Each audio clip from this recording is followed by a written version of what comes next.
Lembrando que antes da nossa pausa, do nosso intervalo, nós estávamos fazendo uma reflexão bastante significativa sobre a possibilidade de estar empoderado ou não. E como é difícil, muitas vezes, no estado de consciência que nós nos encontramos, sem nenhum demérito ao que nós estamos vivendo nesse momento, ser senhor ou senhora de si mesmo com toda a autoridade, das habilidades que vêm se manifestando, trazendo a possibilidade de nos visitar, porque já há prontidão na chance de que nós possamos perceber que somos capazes de transcender o estado de consciência que nós vivíamos até o minuto anterior. Quando nós brincamos com a chance de manter projetado no outro a parte sombria que não faz parte do nosso ser, ou melhor dizendo, que nós não conseguimos, não podemos ou não queremos reconhecer na inteireza do nosso ser, nós vamos projetar no outro, seja aqui no grupo, seja na nossa família, seja no nosso trabalho, seja nas nossas relações pessoais, profissionais, na maneira como a gente se coloca, se posiciona na sociedade, na cultura e etc. e tal. Muitas vezes, quando a gente enxerga o lado sombrio, monstruoso, que aparece no externo, nos causa espanto, terror, medo, dificuldade de poder olhar para aquilo, negação, a chance de não querer lidar com a transformação que um ente querido esteja refletindo para nós nesse momento. Mas, no fundo, se pararmos para prestar bastante atenção, essa transformação só diz respeito à nossa dificuldade de poder olhar, aceitar e assimilar a própria transformação que nós, indivíduo, estamos passando neste momento.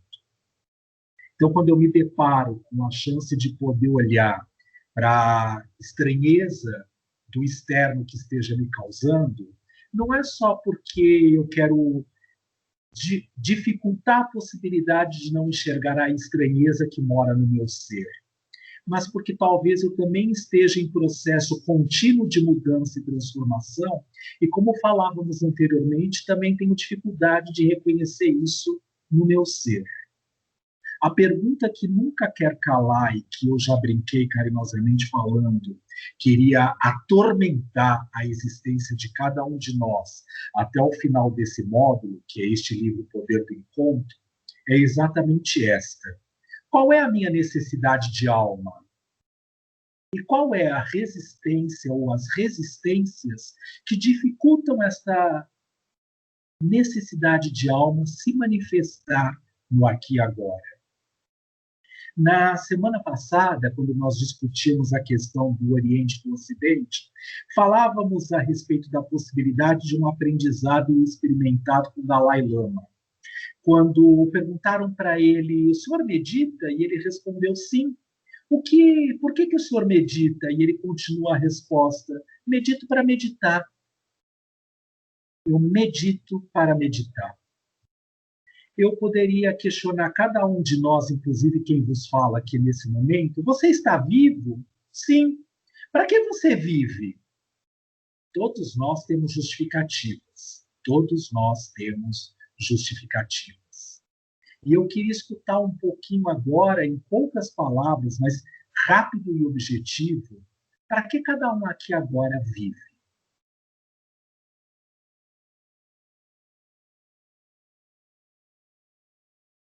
Eu vivo para?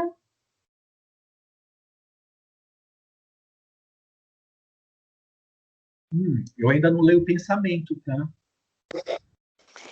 Eu vou colocar, eu vejo hoje assim, é crescimento. Que eu busco hoje crescer. Crescer, tá. Oi, tá no sofá. Mãe. Eu vivo para amar. Ô, mãe. Para amar. Eu quero mãe. amar. Mãe. Tá. Que mais? Eu vivo para me conhecer e crescer. Para me conhecer e crescer. Legal. Uhum. Que mais? Eu também tenho pensado nisso. Eu vivo... O crescimento, para o crescimento, para ser feliz, para amar. Eu vivo para me conhecer, para aprender.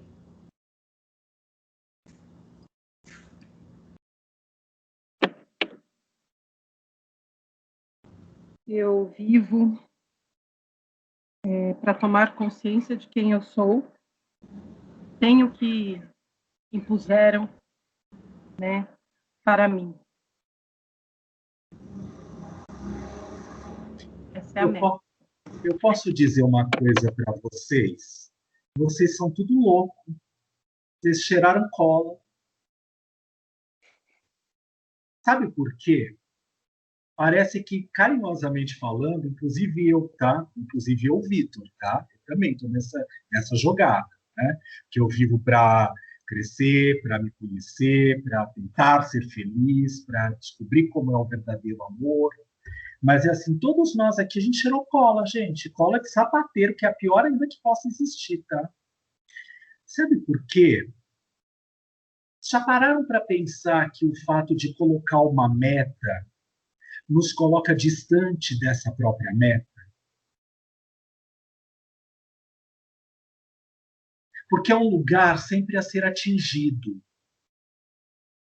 E muitas vezes não significa estacionar, ou seja, cheguei aqui pronto, não tenho mais nada para fazer. Não é isso que estamos falando.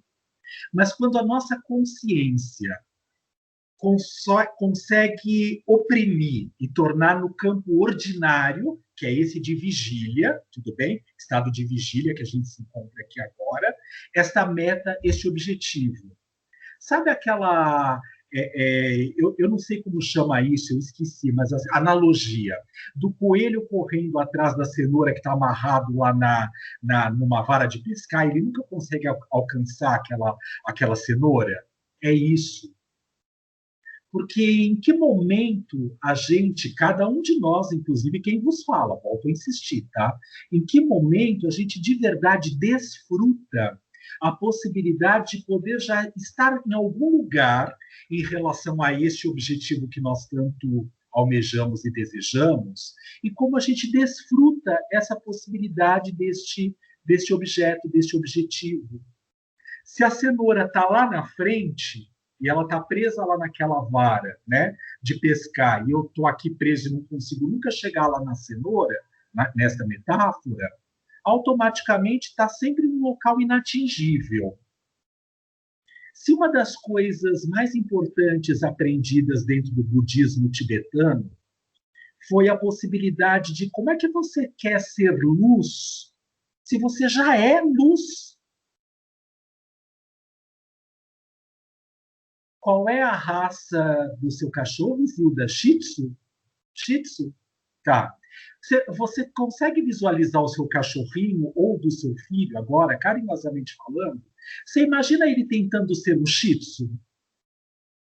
Ele só é.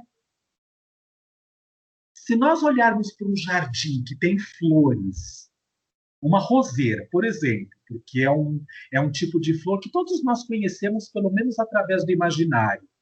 Você visualiza aquela flor e ela experimentando, passando por esta crise de consciência, tentando ser uma rosa, uma roseira? Por que a gente tenta ser aquilo que, na verdade, nós já somos e não aceitamos esta possibilidade? Será que o jogo Kafka, na visão transpessoal, a metamorfose, não é exatamente as placas sinalizadoras, os GPS, os Wazes da vida, nos apontando a chance de dizer volte para o eixo, recalculando a rota, você errou o caminho, retornando à primeira esquerda, recalculando a rota, para o próprio eixo, para o self, para o empoderamento, e que o self, ele já é luz. Então, o nosso caminho, na verdade, não é aprender a trabalhar, primeiro reconhecer, depois acolher e trabalhar com aquilo que encobre a luz para se manifestar, porque, em essência, nós já somos luz. Se nós voltarmos lá para a entrevista que nós assistimos do Dalai Lama no Templo Zulai, e nós vimos isso aqui, como é que nós queremos ser uma coisa que nós já somos? De novo, em analogia, o mito lá do coelhinho correndo atrás da cenoura pendurada numa varinha de pescar, que ele nunca consegue alcançar, porque está lá.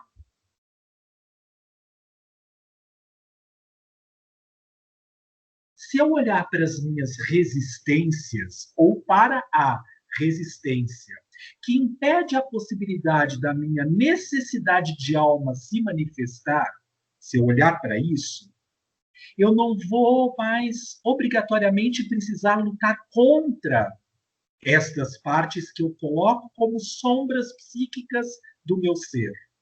Mas eu vou investigar o que elas estão fazendo aí neste momento para destravar, para trazer à luz da consciência novas técnicas, novas habilidades para eu mais facilmente me empoderar daquilo que eu já sou, da minha essência, da minha necessidade de alma. Quando eu chego no consultório da minha nutricionista e digo para ela, eu preciso parar de comer chocolate, ela vai dizer, ok, deixe de comprar chocolate. Tudo bem, eu resolvi o problema? Não, eu posso passar o resto da minha existência nessa encarnação sem nunca mais experimentar um pedaço sequer ou de qualquer coisa que tenha o elemento cacau na sua composição. Eu posso, mas eu não resolvi o problema. Se eu for na contramão, visualizar aquilo que o Osho falava, come todo o chocolate do mundo, vai lá na Cacau Show e compre a fábrica do Alexandre, se ele vender, claro, né? E diz assim, olha, a partir de hoje, toda a produção que fizer é só para mim, porque eu preciso me deleitar na possibilidade de me melecar em todo o chocolate do mundo. Também não vai resolver. Eu posso morrer com uma intoxicação generalizada graças ao chocolate, né, que vai fazendo a paralisação dos órgãos internos, antes mesmo de eu chegar na conclusão daquilo que eu preciso, na essência. Então, pera um pouquinho. Eu me manter num extremo ou no outro, a coisa não funciona. O que eu posso fazer com esta questão, por exemplo, do chocolate? Que é a possibilidade de poder olhar e perceber, estou aqui com o Cacau Show, né? Mas assim, que eu posso olhar para esse pedacinho do chocolate, por exemplo, e falar, ok, o que é que eu preciso, quero, necessito que o chocolate serve neste momento como resistência ou encobre a minha verdadeira essência de se manifestar no melhor que existe dentro dela. Enquanto eu comer todo o chocolate do mundo, com certeza absoluta, eu vou continuar essas famílias complicadas que nós assistimos tanto no Anne Frank lá atrás, como no Metamorfose para esta semana, do Kafka. Disfuncionais, que não conversam consigo mesmo, intrapsiquicamente falando, e nem mesmo interpsiquicamente com os outros membros que compõem a família. Mas eu só não posso conversar lá fora porque eu não converso com aqui dentro. Então é melhor que eu possa me entupir com todo o chocolate do mundo para que eu de verdade continue mantendo como resistência a chance de trazer à luz da consciência esta necessidade que quer desabrochar, vibrar e viver com toda a potencialidade do meu ser aqui agora. Se nós utilizarmos essa história que eu estou aqui criando, né, do chocolate como uma analogia, cada um pode repensar lá na sua lição da questão do que é a sua necessidade de alma neste momento e que caminhos que eu tenho utilizado junto às minhas resistências ou a resistência que tem aparecido dia a dia como ferramenta contrária e negativa para que eu possa me empoderar da minha essência. Porque nós ainda queremos, eu quero aprender amor, eu quero aprender sobre a minha pessoa, sobre a minha consciência, eu quero conhecer mais as minhas habilidades, mas tudo isso está lá e não aqui e agora. Portanto, eu estou dizendo para mim mesmo que eu não sou. E aí nós podemos observar o que preciso fazer para apenas ser. Quanto mais escondido estiver da própria essência e mais prontidão existir para que possamos lidar com a própria essência, mais monstruosas as sombras costumam aparecer.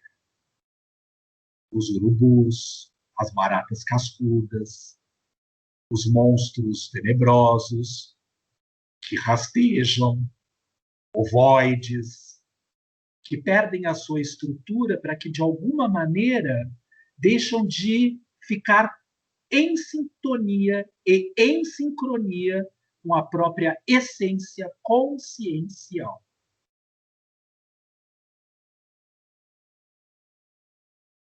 Quem quer, precisa, necessita falar qualquer coisa que julgue extremamente importante nesse momento, com base em tudo isso que a gente vem estudando esse tempo todo. Inclusive, até apoiado no próprio Kafka.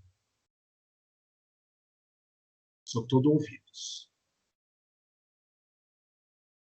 Vou até pôr os óculos para enxergar melhor. Gente, eu não leio o pensamento, tá? Eu já falei que eu tentei, mas eles já disseram que eu não tenho essa autoridade ainda, que eu farei mau uso da técnica. Que eu iria divulgar o pensamento de todo mundo, que eu ia dar risada se eu lesse o pensamento das pessoas.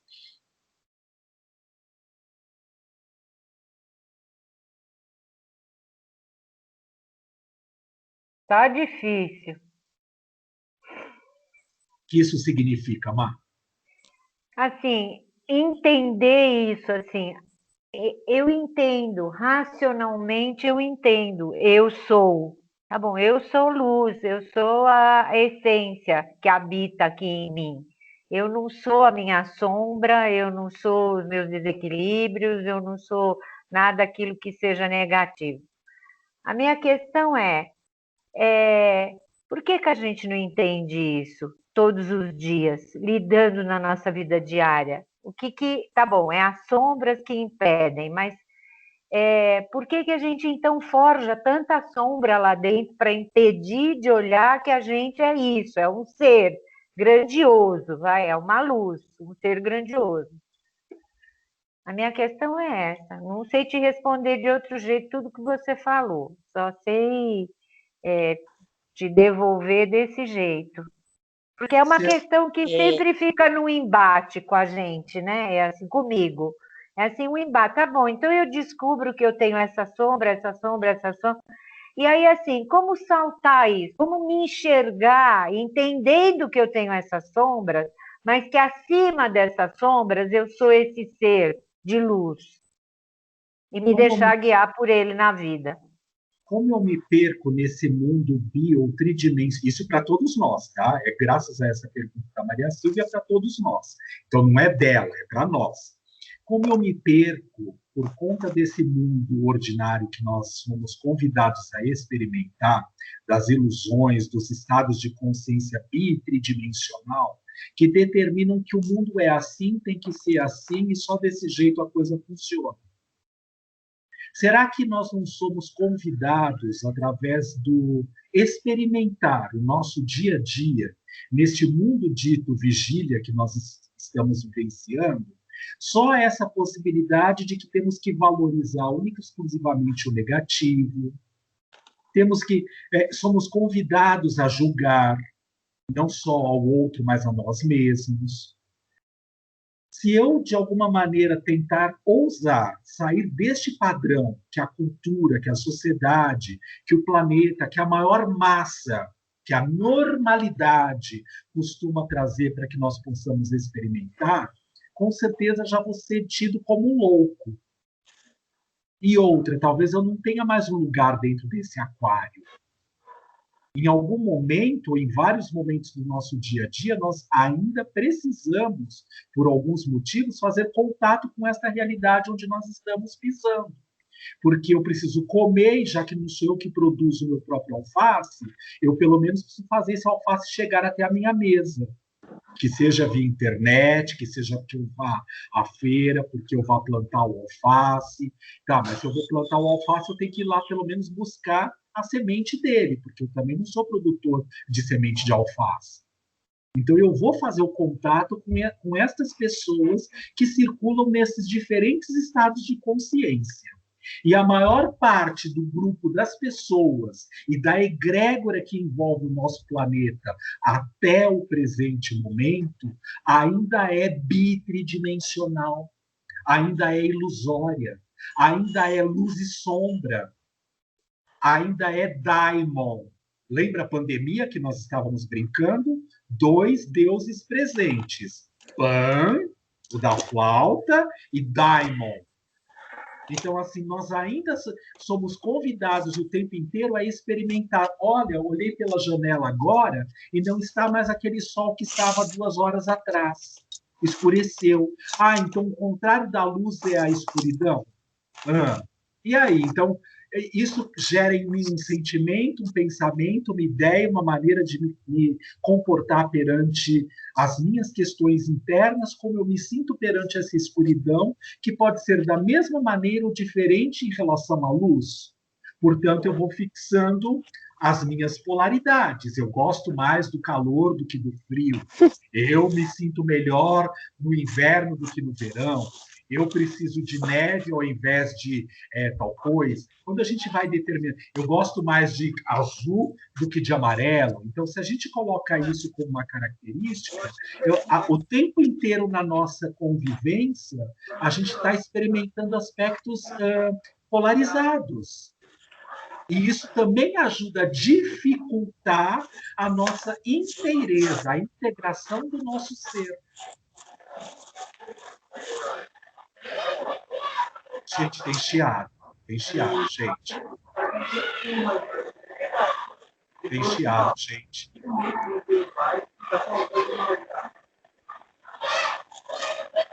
Posso falar, Vitor? Pode. Eu estou aqui ouvindo vocês, né?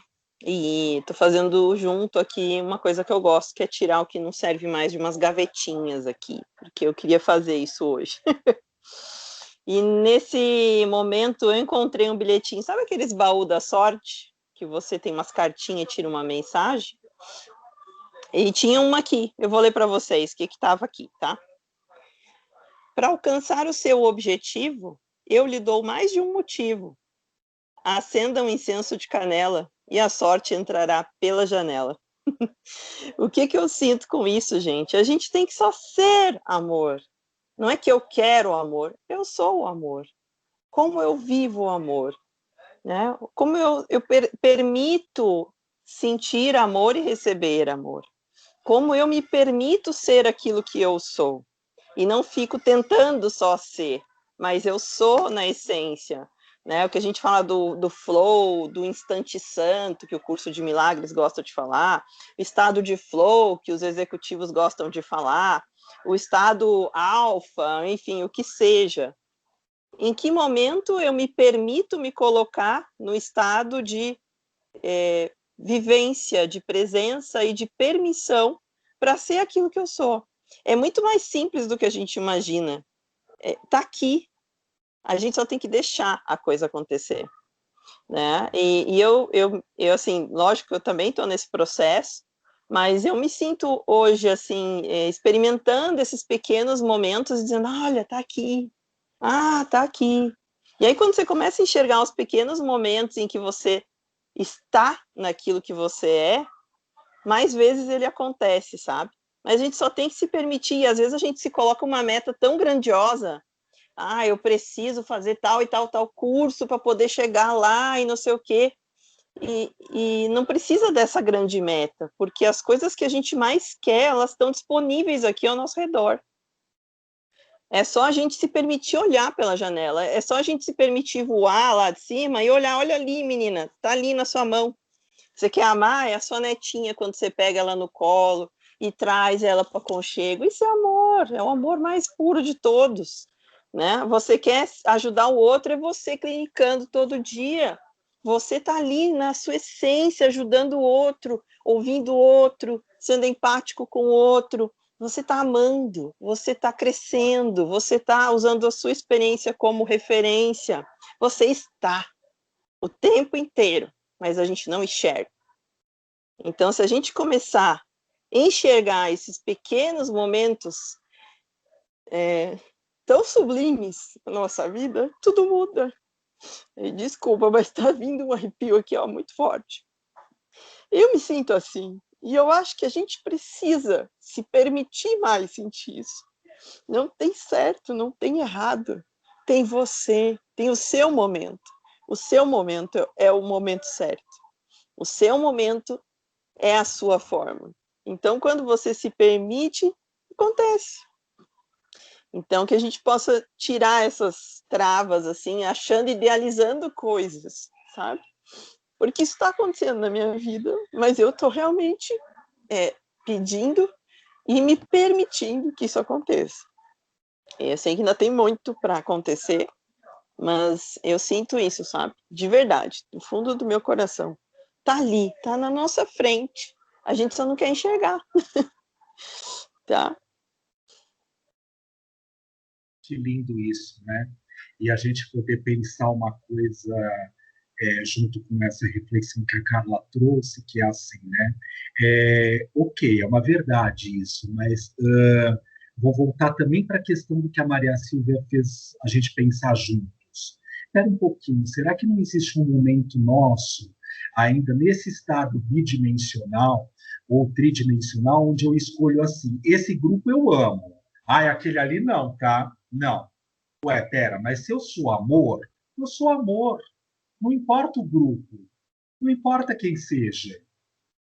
Mas no estado de consciência que nós experimentamos nesse momento, e cada um o seu, tudo bem, porque há diferenças, individualidades, algumas conquistas intrínsecas pessoais de cada um, e que o outro ainda não atingiu, e está tudo certo, estamos no caminho, então isso também precisa ser respeitado, que é uma escola, mas a gente pensar numa possibilidade, talvez ainda seja difícil eu viver a inteireza de qualquer habilidade, em específico o amor, como foi traduzido agora, porque nós ainda determinamos você ou isto ou aquilo não é digno do meu amor. E aí faz sentido aquilo que nós aprendemos, que replicamos aqui. Alguns escutaram ele falar pessoalmente, outros viram na internet, e aí nós traduzimos aqui. Quando o tio Gasparetto dizia uma coisa que é assim: ou tudo na sua vida tem valor, ou nada tem valor algum. É disso que nós estamos falando. Quando eu determino este grupo para mim tem significado, aquele outro que eu trabalhava não tem, então eu vou olhar para aquele grupo e dizer, não amo, e eu amo só vocês. Bom, então o que eu estou fazendo? Eu estou já ajudando a me manter nesta separatividade. Mas o amor continua aqui dentro. E pode até ser que em algum nível inconsciente ou semiconsciente eu até esteja direcionando em algum grau aquele amor para aquele outro grupo que eu não me encontro mais. Mas quando eu lembro daquele grupo, eu olho e faço... É um monstro, né, que aparece. Mas por quê? Porque acabou? Porque aquele ciclo se finalizou? Mas estou vivendo um outro agora, e aquelas outras pessoas estão vivendo um outro ciclo também importante para eles. Porque que se eu estou caminhando, estou em busca dessa possibilidade de integrar as sombras na inteireza, aquelas pessoas também não estão. No passo delas, no ritmo delas, no jeito que elas conseguem fazer. Talvez elas possam até ser melhores do que eu nisso, mais sábias e mais práticas. Só porque a gente discute aqui nesse grupo, eu vou achar que eu sou mais autoridade no assunto? Por isso que eu coloquei aquela figurinha que vocês viram lá na projeção hoje, que é Jesus chamando e perguntando: oi, vocês estão me ouvindo aí? E que aparece alguns de nós lá, da imagem que eu consegui montar em 30 minutos, né? Mas eu peguei. Depois eu mando o PPT para vocês, tá? Eu ponho disponível para todos nós lá. Mas era uma brincadeira, porque assim, gente, quem foi aqui que jantou ou que almoçou com qualquer uma destas autoridades, tudo bem, sublimes, e que participaram lá da Santa Ceia, que você viu que estava tudo online, né? Lembra da imagem? Cada um estava dentro da sua casinha e só Jesus sentado naquela mesona grande lá, onde ele ia se reunir lá com os apóstolos, tudo bem? E junto com os apóstolos eu pus eu pus o Pierre Weil, eu pus o Buda, eu pus o Dalai Lama, né? Pus o Fernando, eu pus um gatinho. Depois eu vou mandar a imagem para vocês, mas para a gente brincar com essa questão que assim ninguém está na autoridade total para única e exclusivamente ser o defensor com a verdade absoluta de que este é o caminho, a verdade e a vida. Então, este é só um caminho. Fale, Zilda. Quando a gente acaba tendo essa percepção, como você está colocando, como você colocou há um tempo atrás, a gente não vai fazer mais essa distinção, não é? Aí a gente vai aprendendo a aceitar o outro como é e não como a gente gostaria que fosse. Então aí não vai tendo essa distinção, não é? Eu não vou olhar o outro grupo, não, né? Não, ele tem as suas características também. Então, dá para conviver com os dois. É nesse sentido, né? Mas para eu conseguir fazer isso, eu também preciso estar reconhecendo esses aspectos que moram no meu ser. Sim. Claro que eu posso partir de qualquer caminho, não importa se de lá de fora para cá para dentro, ou daqui de dentro para lá para fora. Se eu primeiro, viu, Carla? Se eu primeiro vou arrumar as gavetinhas lá fora para arrumar as gavetinhas internas, ou se eu começo arrumando as minhas gavetinhas internas e por isso que eu sinto vontade de mexer nas gavetinhas lá fora. Qualquer caminho, qualquer início é um início. E extremamente importante, tanto por um aspecto como pelo outro. E precisa e deve ser acolhido carinhosamente falando. Mas porque é o começo. Então, eu só não posso esquecer que existe um vínculo. Porque se fosse para transitar sozinho, a gente estaria cada um num planeta e nós não estaríamos nos comunicando nem através desse videoconferência nesse momento. Cada um estaria fazendo a sua busca sozinho. A gente precisa assistir O Pequeno Príncipe. E sozinho não iria chegar a lugar nenhum. Sozinho não iria chegar a lugar nenhum. Quando ele pousa ali naquele campo, né, naquele nada, deserto, onde o piloto chega e caiu com um acidente aéreo, né? E assim ele vira lá para o piloto e fala assim: oi, você pode desenhar um carneiro para mim? E ele fica assustado, ele acha que aquilo é uma miragem, né? Porque, escuta, eu estou no meio de um deserto, do nada, com certeza isso deve ser graças a uma manifestação da insolação que eu devo ter passado, horas aqui tentando consertar esse motor desse avião. Então, esse menino não pode estar aqui de jeito nenhum. É um dos próximos filmes que a gente vai ver, O Pequeno Príncipe. O próprio príncipe que vivia só ele e com a flor, que ele mantinha dentro de uma redoma, já invadido um espaço que não deveria, mas dentro de uma redoma, porque ela não podia deixar de existir nunca. Ele queria, para não estar sozinho e para que a flor também não se sentisse mal, levar um carneiro, mas um carneiro que estivesse protegido de alguma maneira, que não pudesse atacar a flor que vivia ali dentro daquela redoma. Nossa, quantos estados de consciência traduzidos nesse aspecto de que eu sozinho no meu planetinha não consigo caminhar no processo de despertar da sensibilidade e da essência mais profunda daquilo que eu de verdade necessito e vim fazer nas existências, mesmo levando em consideração todas as resistências para que ela possa se manifestar. O Pequeno Príncipe é tão intrometido, tão chato, tão pentelho, que ele manda o piloto desenhar algumas vezes o carneiro. Uma vez não estava bom, a outra ele nem sabia o que tinha dentro da caixa, não dava para saber o que era, a outra, nossa, isso parece mais um bode do que um carneiro, até que ele simplesmente desenha uma caixa fechada só com um buraquinho. E aí o Pequeno Príncipe olha lá no desenho, segura o desenho e olha pelo buraquinho e fala, olha, é assim mesmo que eu imaginava o meu carneiro. Estados de consciência. Cada um capta o que precisa. Quando nós olhamos o outro por um buraquinho da caixa e descobrimos que tem uma essência lá dentro, eu não estou mais na imagem, na persona, na sombra, no diferente, no esquisito, no anormal, no metamorfoseado que o outro se encontra. Porque pode ser que este mesmo outro olhe para nós e perceba também todas essas características, o esquisito, o estranho, o anormal, o psiquiátrico, sabe assim? Vai olhar para a gente com a mesma situação. Mas já que eu sou a última bolacha do pacote, negresco, e geralmente vem quebradinha, né? Porque se a gente tentar tirar do pacotinho, ela se quebra toda, e a gente ainda vai competir com o Sol, o astro-rei. Olha que existiram alguns imperadores que se intitularam de astro-rei. Ramon, Calígula, tantos outros. Calígula mandou abrir o útero da mãe dele para poder saber o que era capaz de poder criá-lo, aquela autoridade, aquela magnitude toda que ele existia. Então, de onde ele vinha só podia ser uma coisa maravilhosa, porque ele era tão maravilhoso. Será que no nosso dia a dia a gente não faz isso?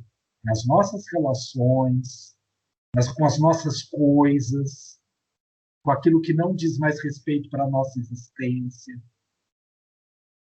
E a gente começa a olhar aquilo que deixou de fazer sentido e significado para nós como algo metamorfoseado, uma barata cascuda, por exemplo.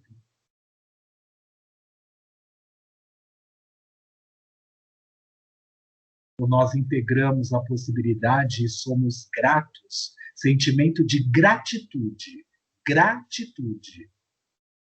para que nós possamos estar quem estamos hoje, ser quem somos agora, graças à experiência, inclusive o relacionamento fácil, difícil, trabalhoso, tenebroso, luz, sombra, que nós passamos com aquela pessoa que nós estamos menosprezando, talvez, neste momento.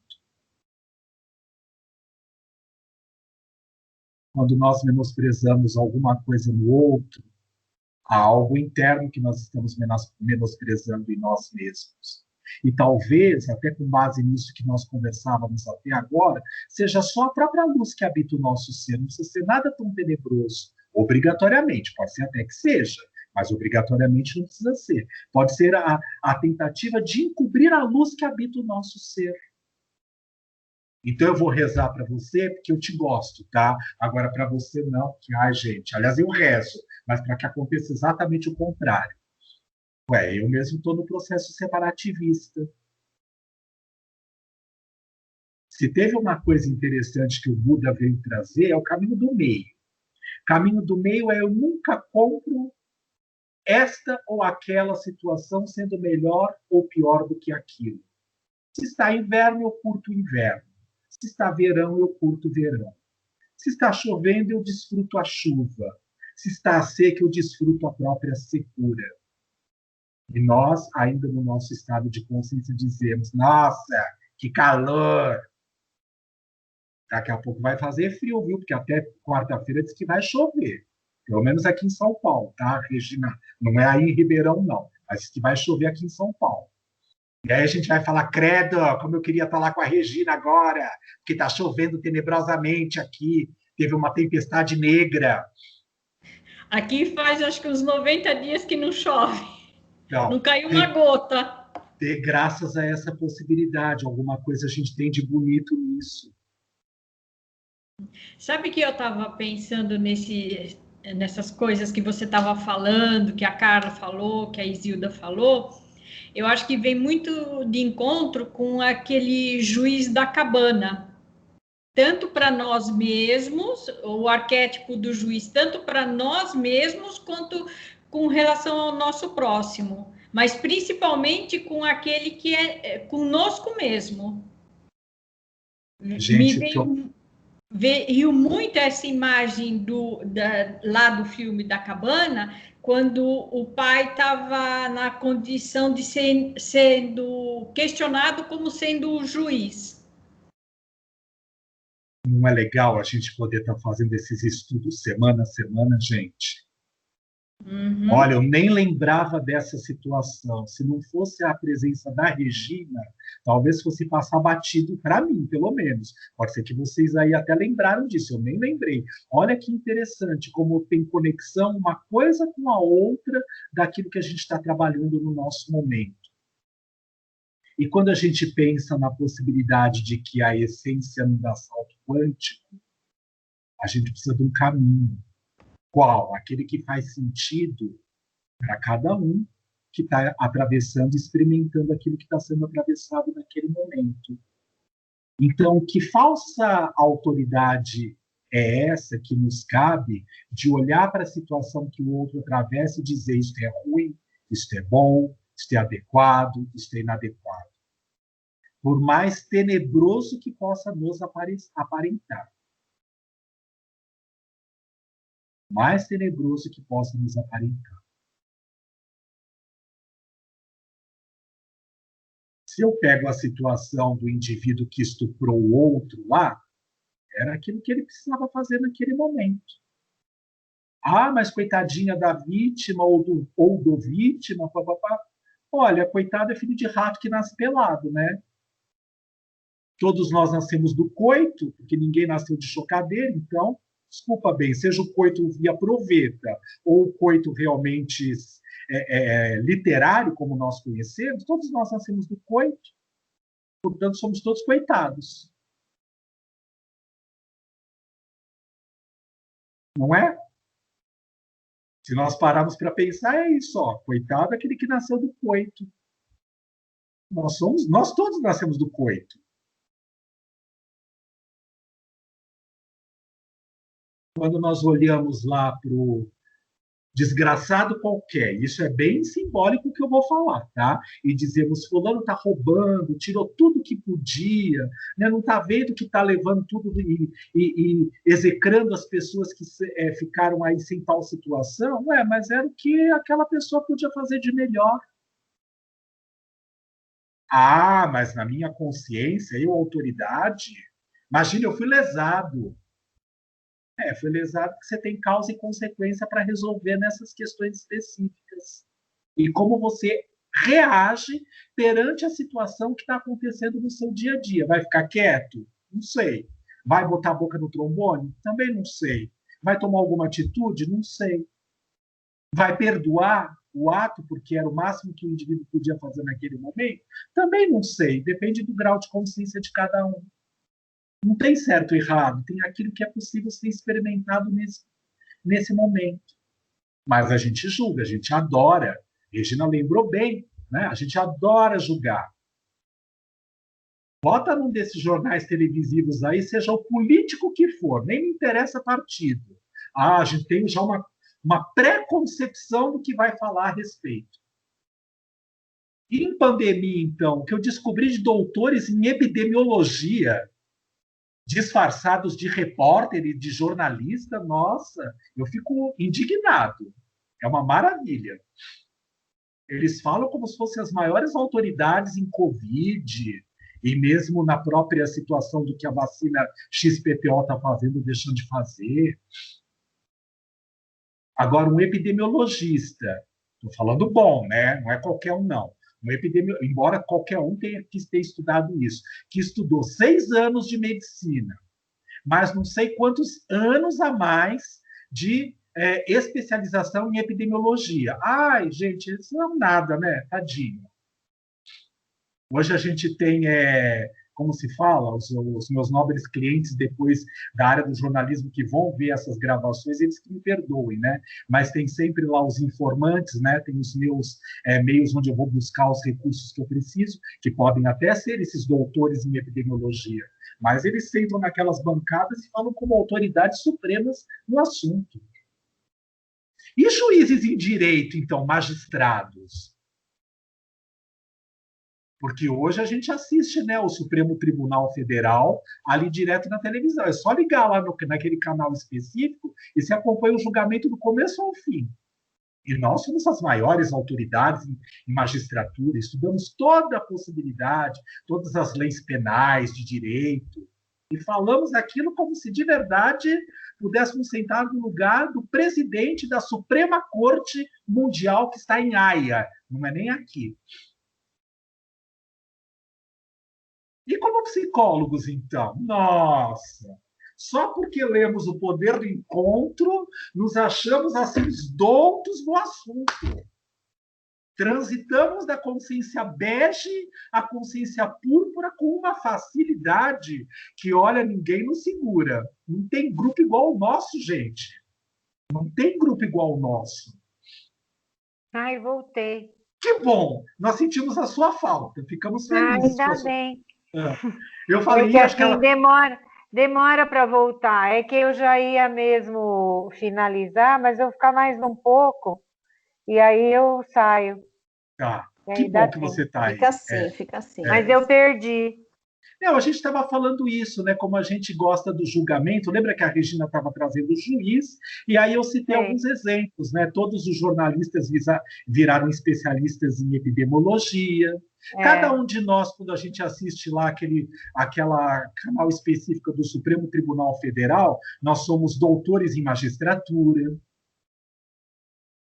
Nós, aliás, sentamos como os presidentes lá no Tribunal de Haia, né? Porque nós conseguimos falar de justiça, sim, este tem que ser preso, condenado, graças a isso. Somos autoridades supremas. E aí eu brinquei na hora que você estava voltando, Maria, você falando assim, só porque a gente lê O Poder do Encontro, a gente se acha o grupo mais esplêndido de psicologia transpessoal da galáxia, do universo.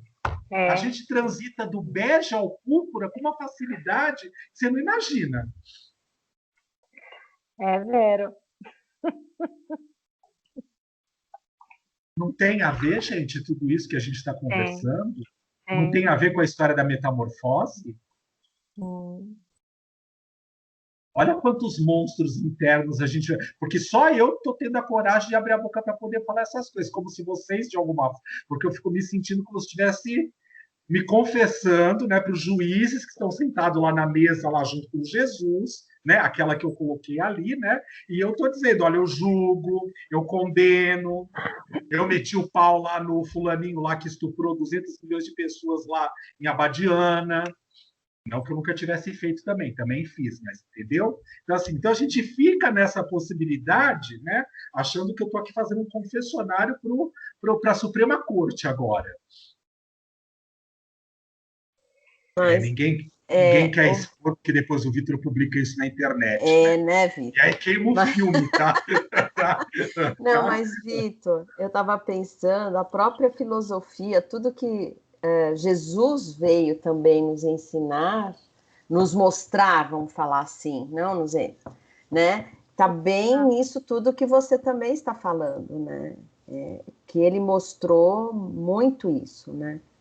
O tempo todo. O tempo todo. Não. É muito interessante, né? E como é um todo mesmo, não tem como, né, escapar. A gente está vivendo uma época onde os lixos estão vindo à tona, né? Então, quando alguém vai lá e diz assim, tinha que morrer mesmo, era um covidzinho, a gente pensa isso, tá, gente? Mas a gente não assume. Então, tem que ter alguém que esteja numa autoridade maior traduzindo o arquétipo do Pandaimon, ok? Para poder dizer, vocês pensam isso, mas vocês não têm coragem de falar, e fica tudo com aquela cara de hipócrita, dizendo como eu posso ter um presidente capaz de falar esse tipo de coisa.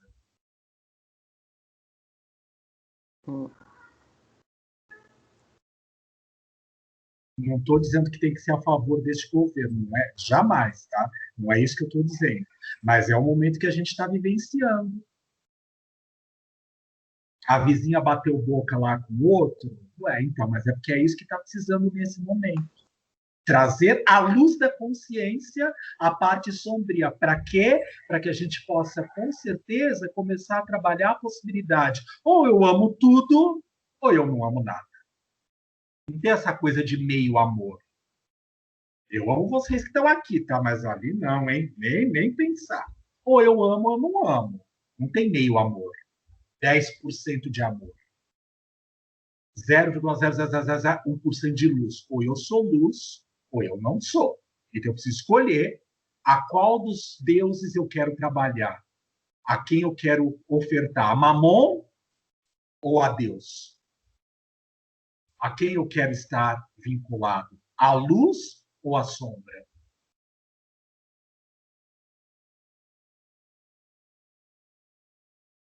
E que bom que a gente possa ter a metamorfose para poder observar, por exemplo, Kafka, lá em 1900 e bolinha, né? 1912, 14, quando ele vai escrever, 1912, quando ele escreve esse livro, esse conto, assim, gente, olha, tudo bem, não é o mais antigo da paróquia, mas em 1912 ele já falava a respeito disso.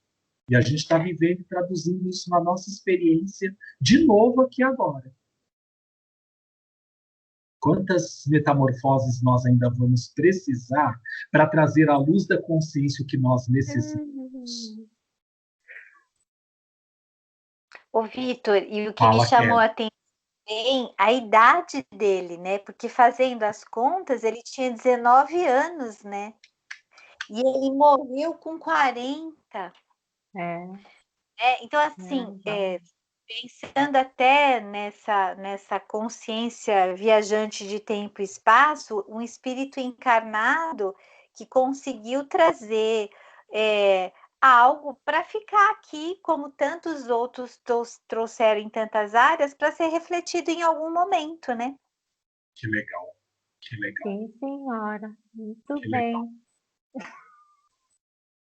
Como a gente gosta de ser aplaudido, como a gente gosta de brilhar, não só no lado egóico da palavra, e mimado, não só no lado egóico da palavra, mas no sentido de acolhido, aconchegado, a gente só quer compartilhar as nossas experiências com quem nos entenda. Uma vez publicado esse vídeo lá na internet, um monte de gente vai poder ver. Essas pessoas podem olhar e falar, meu Deus, quem são esse grupo de gente que cheira cola para poder chegar a essas conclusões fora da casinha? Outros vão falar, ih, olha, não sabem de nada, estão só em 10% daquilo que é a verdade. Outros vão falar, nossa, nunca pensei a respeito disso. E a gente vai poder aprender a amar, já que quer ficar na luz, a todas as possibilidades que surgem e que não surgem. A ser gostado, odiado, detestado, amado, ovacionado. Fala, Má. Ai, não sei, viu? Mas hoje era tudo que eu precisava ouvir durante a minha semana. Então, assim, caiu que nem uma luvinha. Porque, assim, o trabalho que eu venho fazendo comigo é exatamente assim. Não fazer nenhum julgamento mais de porcaria nenhuma, desculpa, né? E fico muito bronqueada comigo quando eu levanto e já começo a fazer, falo, não, isso não é você não é isso, né? Você tem o seu lado sombrio aí que ele tem que acabar, de qualquer jeito, não sei como, mas não vai julgar mais nada. Dê ao outro o direito do outro, assim, tratar você, lidar com você, fazer com você o que ele acha que tem que fazer. Se tá bom ou não para você, você cai fora, mas não precisa ficar ali no julgamento, de nada. Então, caiu para mim hoje que nem uma... Era tudo que eu precisava ouvir. E mais um pouco. Né? Alguém Nunca anotei tanta coisa na minha vida como anotei hoje. Dar a anotar para ler, reler, até ver se isso vai, sabe, introjetando, né? Vai sedimentando dentro, para dar mais força ainda para a gente modificar mesmo. Você falou que só você falou do lado sombra? Não, também estou falando, já falei lá para trás também. Que bom, Entendeu? que bom. Né? Senão eu fico me sentindo num tribunal, tá? É. Que mais, gente? Para que a gente possa já ir finalizando. Gente, posso sair antes? Claro que pode, amor. Então, Uhum. até muito obrigada a todos. Boa semana. Boa Beijo, semana beijo. para todos. Um beijão Beijo, para beijo. vocês. Muito Ótima obrigada. Tchau, boa semana. Ótima Tchau, semana. tchau. Até a Também. próxima. Beijo. Até. Beijo. Beijo. Beijo. Alguém quer completar alguma coisa que julgue ser importante, que faltou na nossa análise do filme, ou algo, qualquer coisa que julgue necessário nesse momento?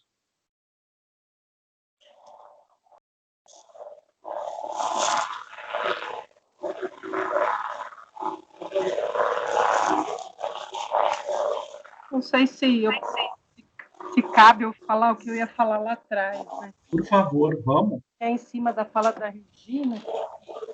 É engraçado que o professor de filosofia, ele falou a história da arte, né? Ele falou que aquela música Fala do mais Caetano, alto, né? Rita. Aquela música do Caetano, dá para ouvir? Ah, Né? Que fala só pode filosofar em alemão, né? Ele falou assim que a língua alemã, ela é como se ela tivesse sido criada num laboratório, né? Então, para cada coisa tem uma palavra específica. Então, as palavras são construídas para significar aquela coisa específica, né? Então, é interessante, né? Porque daí você percebe no filme que a gente pode colocar isso no papel de cada um, né? E cada um personifica aquilo que é dentro do contexto cultural, né? Achei interessante. E é interessante na Alemanha, né, que você fala que tem esse rigor, mas para a arte contemporânea, existem 2 lugares, que são os lugares para a gente pesquisar, né? Que é Japão e Alemanha. Né? Mas todo mundo que quer, de fato, artista, né, ocidental, assim, quer ir para a Alemanha. Né? Eles fomentam residência artística e tal, porque eles querem esse movimento. Então, é muito interessante, porque eles têm um rigor, mas é um rigor flexível, né? Claro que tem a parte da sociedade, como tem em todo mundo, é rigor mesmo, né? Que cumpre o que já está estabelecido, e os outros que ficam doidos, né? Que é o que acontece no Japão, né? O Japão tem, assim, o tradicional ou louco. Acho que a Alemanha é a mesma coisa, um pouco. Mas a gente tem muita coisa em arte na Alemanha que é genial, né? Para estudar e tal. Daí eu falando da filha, né, que é a que tem contato com o irmão no primeiro momento, mas é a que que tem a abertura do diferente, né, porque ela está estudando francês, né, ela fica velha, né, ela fica lá estudando francês até o momento em que ela percebe. Só que ela representa uma coisa muito interessante, né, e é exatamente quando a gente está no momento em que a gente pode virar, né, que é o caso dela. Mas quando ela percebe que o diferente tem um custo muito alto no padrão de existência dela, aí ela quer que morra, porque ela não quer mais ver isso. Né? Porque aquilo deixa ela muito fora, perde o chão, né? Então ela não tem força para brigar. Eu acho que isso pode acontecer com qualquer um de nós, né? E mais uma coisa, que no final do filme, quando ele fala que morreu e tal, e eles mostram uma larva, né? Não mostram inseto nenhum, eles mostram uma larva. Aí o que é larva? Né? A larva é fantasma ou máscara. E ela foi utilizada lá para designar as formas jovens dos insetos, né? Porque elas mascaram a forma adulta. Né? Ninguém sabe que inseto é aquele pela larva. Né? Então, é interessante porque fica um lugar sem identidade, embora tenha, né? Que está na essência, a identidade. E eu lembrei de um tipo de máscara que a gente usa no teatro, que chama máscaras larvárias. elas foram descobertas num carnaval na década de 60, mas acho que é tão pertinente a metamorfose do... Ele fala que é uma máscara que é da metamorfose, né? O princípio da máscara larvária. E tem um texto na internet que começa assim, né? Máscaras larvárias, a metamorfose corporal. Ela pode ser utilizada para 3 tipos de abordagem, né? Mas acho que o que interessa para a gente é a terceira forma de abordagem. Deixa eu achar aqui. Aqui, ó. Sim. Um terceiro modo de trabalhar essa máscara, porque é uma máscara muito simples, né? Ela é uma máscara que não tem muito... Tem a forma humana, os orifícios da máscara são muito pequenininhos. Depois eu posto uma foto no grupo da gente, para vocês verem mais ou menos, né? E ela só tem uma marca expressiva, que é uma expressão fixa, né? E como ela é muito pequenininho o olho, o ator ele não tem o olho como um efetivo contato com o externo, né? Então, um terceiro modo é trabalhar os impulsos internos, retirando a visão por trás da máscara. Ao fechar os olhos atrás da máscara, o ator para de racionalizar e começa a jogar de forma intuitiva através dos seus outros sentidos. Desta forma, pode explorar o espaço com maior potencialidade corporal, né? E daí ele fala, né, isso se explica porque a visão do mundo como a conhecemos foi constituída através do tempo. Então, quando a gente perde a relação de tempo, né, de dia, de noite, de essa dicotomia que o tempo propõe, né, você vive só a experiência subjetiva. Eu achei interessante, assim. Enfim, era isso. Muito legal e enriquecedor, né?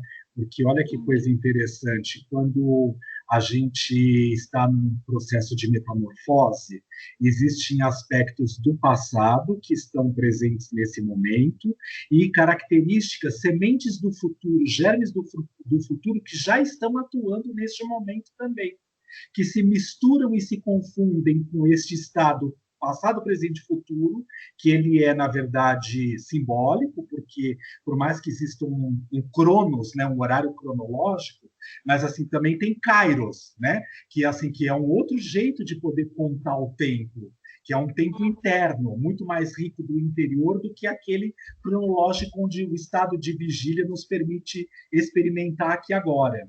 Por que muitas vezes na experiência de um sonho, de uma fantasia, a gente vivencia algo ali que de alguma forma parece que durou tanto tempo e outras experiências foram rápidas demais? Porque, por exemplo, uma situação no nosso dia a dia pode ter, de acordo com o grau de motivação, de interesse, do que ela impregna em nós e da forma como nós projetamos o nosso interior na própria experiência, pode dizer, nossa, parece que foram 3 segundos, mas parece que foi um dia inteiro aquela sensação. E outras tantas experiências que demoraram tanto, parece que foram tão rápidas.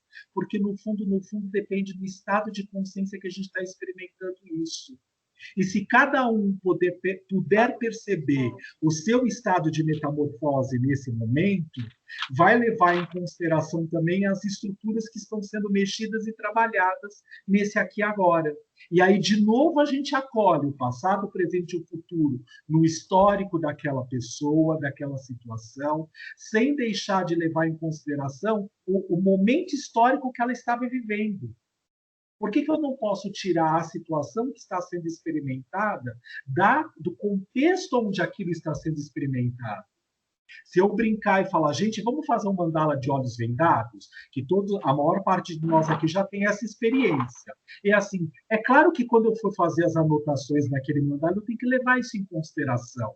Porque esse contexto, com certeza, ele vai trazer outras impressões do complexo consciente e inconsciente, mas que eu sei que eu estou impedido da situação da visão no aqui e agora, que é completamente diferente para mim, que tenho uma veia artística, por exemplo, e um olhar crítico, porque fui educada dessa maneira, sem nenhum julgamento nesse sentido, quando eu estou fazendo a construção do meu mandala.